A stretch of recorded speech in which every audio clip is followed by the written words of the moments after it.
देखो if you planning to study abroad और एक एजुकेशन लोन लेने वाले हो तो सिर्फ इंटरेस्ट रेट एक चीज नहीं होती है जो देखनी होती है। बहुत सारे लोग मुझे मिलते हैं कि भैया मुझे यहाँ पे सबसे कम इंटरेस्ट रेट मिल रहा है, मैं वहां पे चला जाऊंगा। That is not the only thing that you should be looking for. एक एजुकेशन लोन ले रहे हो उसमें बहुत सारे फैक्टर्स होते हैं, उन सब के बारे में इस वीडियो में बात करने वाले हैं। By the end of this video you should be able to decide which one will be the best for you. कभी कभी कुछ केसेस में least interest rate is the best thing but not in every case. First, fixed versus floating rate. अब fixed क्या होता है? एक interest rate set कर दिया जाएगा और आपको पता होगा एग्जैक्टली आपको कितना पैसा कितने महीने के लिए कब क्या क्या पे करना है। So it is fixed regardless of interest rates. क्या हुआ था रिसेंटली वर्ल्ड वाइड हर जगह इंटरेस्ट रेट्स काफी कम कर दिए गए थे। क्यों? क्योंकि कोविड आ गया था। Governments wanted people to spend lot of money, interest rates कम कर दिए थे, उसकी वजह से इन्फ्लेशन बढ़ गई थी। अब इन्फ्लेशन बढ़ने के बाद क्या किया, उन लोगों ने इंटरेस्ट रेट्स बढ़ाना शुरू किया। अब ट्रम्प वहां से और मेसअप कर रहा है, उसकी वजह से और इन्फ्लेशन बढ़ रही है। That means they will have to keep increasing the interest rate. अब अगर आपका इंटरेस्ट रेट इंक्रीज होते रहा और आप वेरिएबल इंटरेस्ट रेट पे होते हो तो आपको ज्यादा भी बढ़ सकता है। It can definitely go in the other way also. आपका इंटरेस्ट रेट कम भी हो सकता है, बढ़ भी सकता है। तो that is thing with variable interest rate. Fixed interest rate में क्या होता है, जो आपका डिसाइडेड है वही रहेगा। अब आप मुझे बोलोगे यार मुराद, अगर मैंने फिक्स्ड इंटरेस्ट रेट ले लिया एंड उसके बाद फिर मेरा interest rate in the general the market में इंटरेस्ट रेट कम हो गया तो क्या करूंगा मैं? आप ये समझो, आप हमेशा फिक्स्ड इंटरेस्ट रेट पहले ले सकते हो। लेट्स सपोज आपको 9% पे फिक्स्ड इंटरेस्ट रेट मिल रहा है एंड मार्केट में इंटरेस्ट रेट 2% के चल रहे हैं। आपको लग रहा है कि यार मेरा तो बहुत नुकसान हो रहा है क्योंकि मेरा लोन तो फिक्स्ड इंटरेस्ट रेट पे और अभी मार्केट पे 2 इंटरेस्ट रेट पे लोन मिल रहा है। तो आप हमेशा रीफाइनेंस कर सकते हो। आप यहाँ 2% का लोन उठा सकते हो एंड वो सारा लोन पे बैक कर सकते हो। तो that is the benefit of fixed interest rate. तो यहाँ पे I want to talk about the sponsor of this video, Mpower. Mpower के बारे में बहुत इस वीडियो में बात करने वाला हूँ, अच्छी चीजों के बारे में भी, बुरी चीजों के बारे में भी। But yes, they give you fixed interest rate, तो that can be a good thing. And अगर आपको लग रहा है कि इंटरेस्ट रेट्स काफी कम चल रहे हैं, आप मार्केट में जा सकते हो। You can take a loan and repay this entire fixed interest rate वाला loan. Second, collateral and cosigner. अगर आप एक एजुकेशन लोन लेने जा रहे हो, आपको पक्का एक कोलैटरल या कोसाइनर रखना होगा, अनलेस आपका एजुकेशन लोन 7.5 लाख रुपए से कम है, क्योंकि Indian banks can give you 7.5 lakh रुपए तक का लोन। बट अगर उससे ज्यादा लेने वाले हो तो आपके पास कोलैटरल या कोसाइनर होना चाहिए। अब कोलैटरल क्या होता है? आपका घर जो होता है वो गिरवी रहता है जब तक कि आप एजुकेशन लोन पूरा वापस ना कर दो।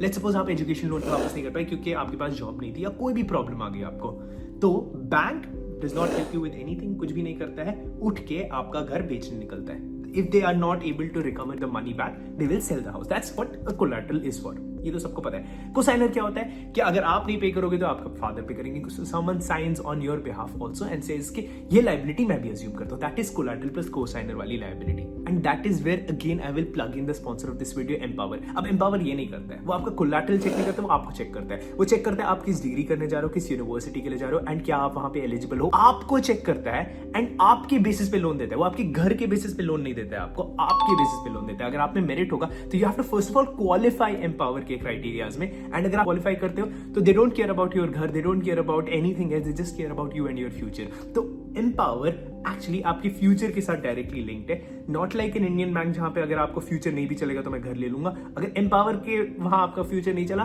तो they won't be getting the loan back because आप तो कुछ दे ही नहीं रहे हो। मतलब that is how invested empower is. तो यहीं पे एम्पावर की हेल्प खत्म नहीं होती, उसके बाद they go on beyond one step and आपको जॉब्स में भी हेल्प करते हैं टू फाइंड जॉब्स, बिकॉज अगर आपको जॉब नहीं मिली उनका लोन वापस नहीं आने वाला है। So that is how invested they are in you. Third point you should check is आपको एक लोकल बैंक से लोन लेना चाहिए या एक इंटरनेशनल बैंक से लोन लेना चाहिए। इसमें भी बहुत ज्यादा पॉइंट ऑफ कंपैरिजन आते हैं, यहाँ पे आपको अच्छे से समझने की जरूरत है। अगर आप इंडियन बैंक से लोन लेते हो तो आप एक INR लोन ले रहे हो, और अगर आप एक इंटरनेशनल बैंक से लोन लेते हो तो आप एक USD लोन ले रहे हो। अब क्या होता है, हमेशा USD बढ़ता रहता है एंड INR कम होता रहता है। सो लेट्स सपोज इंडिया में आपको 40 लाख रुपए का आपने लोन लिया है US में पढ़ाई करने के लिए। अब जब ये 40 लाख आप कन्वर्ट करते हो, let's suppose this converts to somewhere around $50,000 एक सेकंड के लिए, $50,000। अब जब आप ग्रेजुएट करते हो तब तक इंडियन रुपी थोड़ा सा और फॉल हो गया होगा।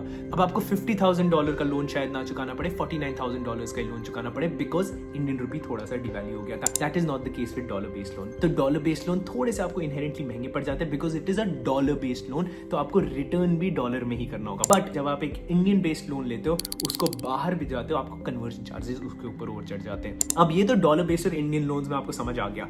एक और बहुत मेजर फैक्टर आ जाता है डॉलर बेस्ड लोन्स में। जब आप एक डॉलर बेस्ड लोन लेते हो तो आपकी यूएस की क्रेडिट हिस्ट्री बनना शुरू हो जाती है। एंड आपने वो फनी वीडियोस तो देखे होंगे कि यूएस में सब कुछ क्रेडिट पे ही चलता है। आपको घर खरीदना है क्रेडिट पे, गाड़ी खरीदनी है क्रेडिट पे, अगर आपके पास पैसे हैं भी तब भी क्रेडिट पे खरीदना है। तो credit history goes a very long way in US as opposed to India, जहां पे क्रेडिट उतना ज्यादा इंपॉर्टेंट फैक्टर नहीं है. So this is one point of comparison that you have to see for yourself. आपके लिए क्या ज्यादा इंपॉर्टेंट है, यूएस की क्रेडिट हिस्ट्री बनाना या फिर नहीं.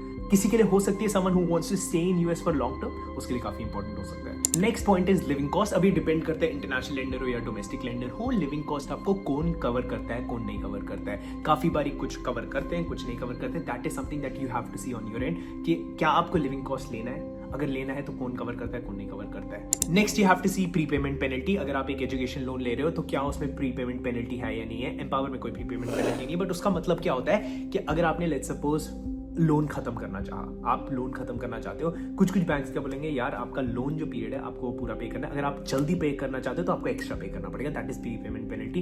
बहुत सारे इंडियन बैंक्स ने हटा दी है, but you have to check आपको प्रीपेमेंट पेनल्टी है या नहीं है. Next point is processing fees. अब अगर आप एक लोन लेने वाले हो तो बैंक्स आपसे प्रोसेसिंग फीस चार्ज करेंगे कि आप हमसे लोन ले रहे हो, processing fees.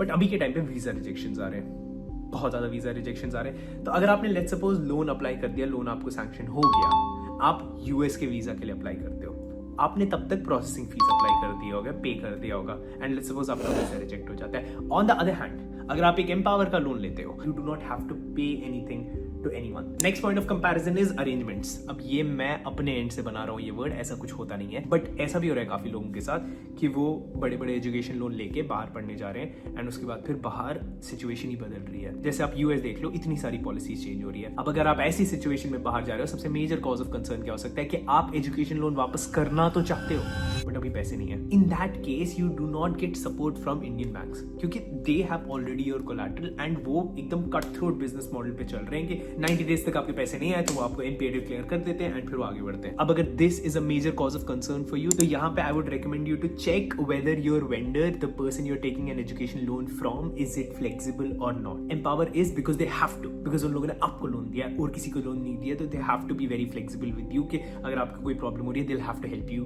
But on the other hand बाकी बैंक्स हैं या नहीं है, that you have to check. एक बार चेक करो कि अगर कुछ गलत होता है तो क्या करते हैं वो बैंक्स. अब इसी से मुझे याद है, मैंने ये सारी एजुकेशन लोन की चीजें तो बोल दी, बट गवर्नमेंट की तरफ से भी काफी ज्यादा हेल्प होती है एजुकेशन लोन में. कहीं पे वो सब्सिडीज देते हैं या कुछ ना कुछ देते हैं. एम्पावर भी काफी सारी चीजें करते हैं. तो अगर आपको एम्पावर के बारे में ज्यादा जानना है तो गो टू द डिस्क्रिप्शन, आपको सारी डिटेल्स एम्पावर की वहां पे मिल जाएगी. और अगर आपको और गवर्नमेंट की स्कॉलरशिप्स के बारे में भी जानना है, यहाँ पे आप अगेन डिस्क्रिप्शन में जा सकते हैं and check out all of that. And also ये मैंने एक पूरा वीडियो बना रखा है, but mostly for Indians who want to study in India ये वाला वीडियो है, तो you might want to watch this video.